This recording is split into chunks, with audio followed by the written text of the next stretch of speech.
So we have a very interesting week ahead where we have some major catalysts which could very much dictate the short-term direction of the stock market. It's a heavy week for economic reports, with one of the main ones being the CPI data release, which is due out on Tuesday at 8:30 a.m. But that's not the only thing of potential concern, because really could hit the fan, but we're going to talk about that a little bit more towards the end of the video. But first, let's talk inflation, because as we've seen most recently for the US economy, inflation has been hot, currently running at 5.4% for the month of July, which has been the highest point on record since July 2008, where the stock market then went on to crater 45% thereafter with the infamous financial crisis. So the question all investors have on their minds right now is, well, A, are we heading for the same fate and going to end up in another big stock market crash? Or B, will inflation stabilize somewhat, and will we see just a steady growth in the stock market throughout the course of the last few months before the end of the year? But first up, a big thank you to Genuine Impact, who are an investment research app, who have kindly sponsored this video. You can use the app to discover new investment opportunities, capture live financial data, track your investment portfolio,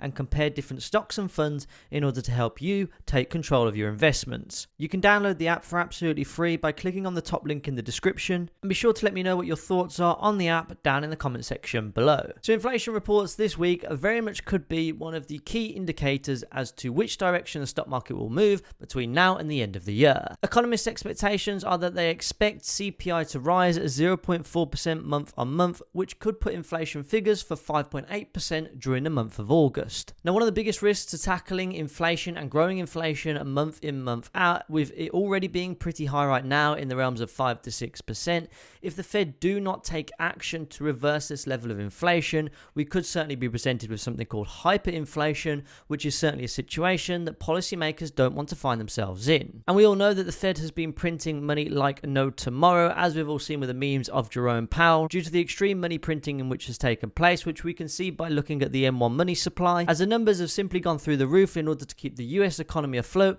throughout the course of the pandemic. Now, the Fed are obviously looking to try and balance their expansive monetary policy with that of the higher and growing levels of inflation, which are now occurring month in, month out.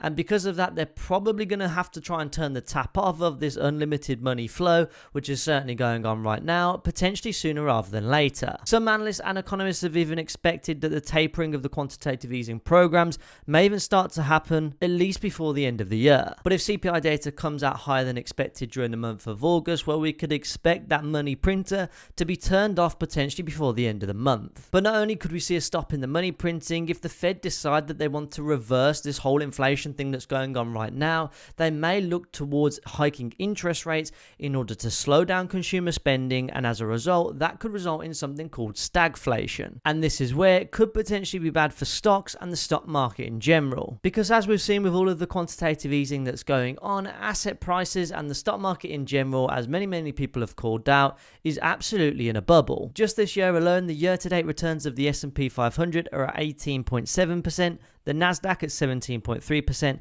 and the Dow Jones at 13.1%. Now, considering the S&P 500's average annual rate of return is only about 9% per year, considering we're trading at double that before we've even hit Q4 of this year, just goes to show how much we're very much in unheard of territory with how rapidly stock prices have been growing over the course of the past 12 to 18 months. And when I talk about unheard of territory, there's also some research which was done by the Bank of America most recently, which talks about the monumental inflows of money and inflow of funds into the equity markets throughout the course of 2021, to the point where in the past 12 months there has been more inflows of money into equity markets than there have been for the past 13 years combined. That's an absolutely mind-blowing statistic, and it's absolutely no wonder why we're just seeing pretty much unlimited stock market returns due to the current monetary policy, which has been driven out by the Federal Reserve. But how does this all eventually reverse itself? Because asset prices can't continue to rise in the same fashion in which they have done. It's simply not sustainable, and as a result,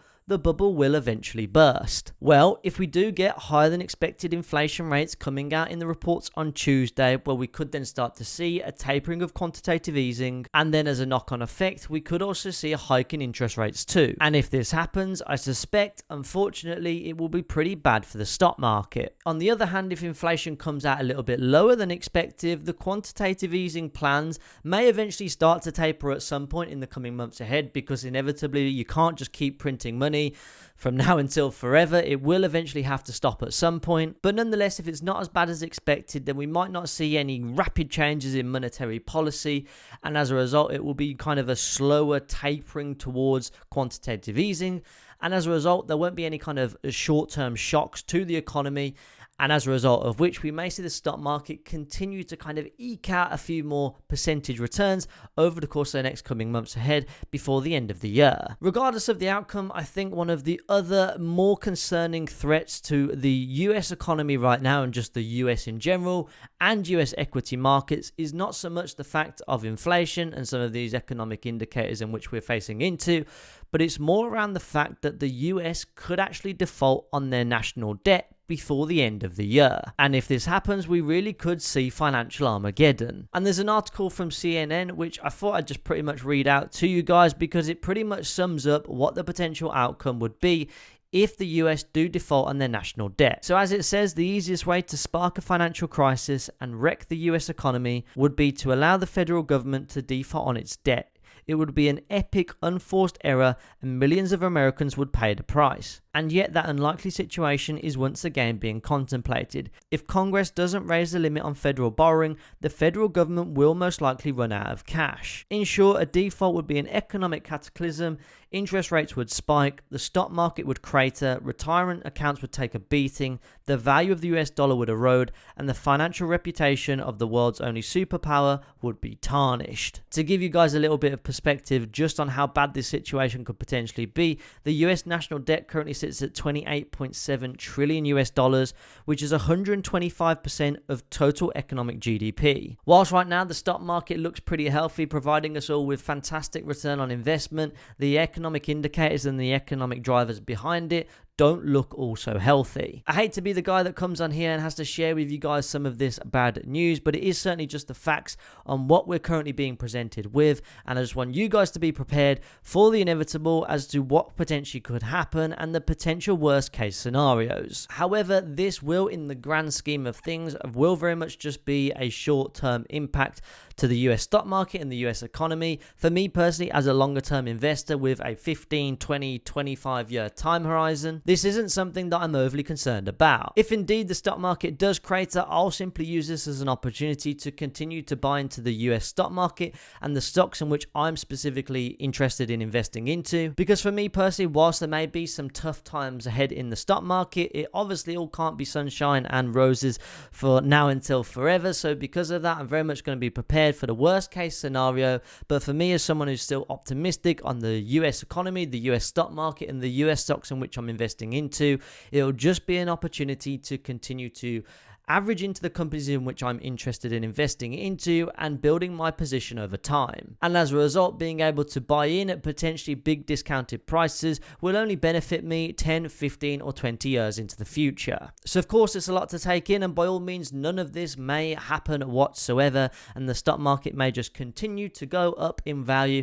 over the course of the coming years or so ahead before we eventually see just more of a natural market correction, which will happen at some point in time. But for now, if you do have any other questions, guys, be sure to leave them down in the comments section below. Be sure to let me know your thoughts on what you guys are going to believe is going to happen with the US stock market in the coming months and years ahead. And if you did enjoy the video, guys, all I ask is that you do drop a like on it, as well subscribe to the channel if you're new around here. And with that being said, I'll see you over in the next video.